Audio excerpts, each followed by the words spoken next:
Eh bien, au moment où nous allons entrer dans le mystère de la nuit de la Nativité, j'ai le grand plaisir, comme tous les ans, de vous présenter ce qui me semble être le meilleur de la production éditoriale dans ce que l'on appelle les beaux livres ou les livres d'art.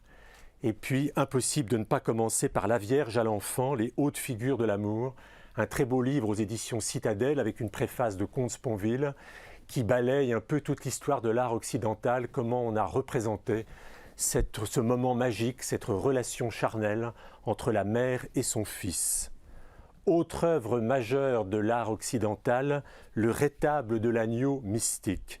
Un très très beau livre pareil aux éditions Flammarion sur cette œuvre conservée à Gand et qui est la deuxième œuvre la plus visitée au monde après la Joconde au Louvre.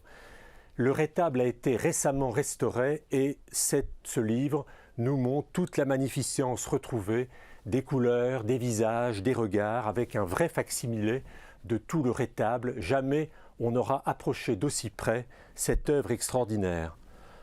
François Boepsflug, il y a 25 ans, avait publié un livre majeur qui fit date, Dieu dans l'art. Il nous revient avec ce livre en lettres jaunes, Crucifixion, comme un peu les foules du Vendredi Saint hurlaient « Crucifie-le, crucifie-le ». La crucifixion, comme dit François Boepsflug, un sujet planétaire, et il a choisi un éventail d'œuvres d'art extrêmement large à travers toutes les civilisations, sous toutes les latitudes.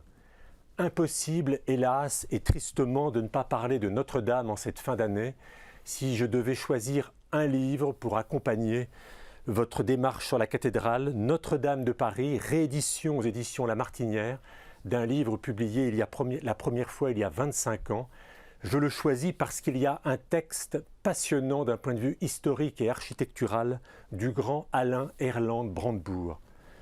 Paris, ça n'est pas que Notre-Dame, ce sont aussi des églises, une des plus magnifiques, a la chance d'être publiée dans la collection La Nuée Bleue, Place des Victoires, la grâce de Saint-Eustache, qui n'a été aspirée par la hauteur des voûtes de Saint-Eustache en écoutant le maître Jean Guillou jouer à l'orgue. C'est une des plus belles églises de Paris.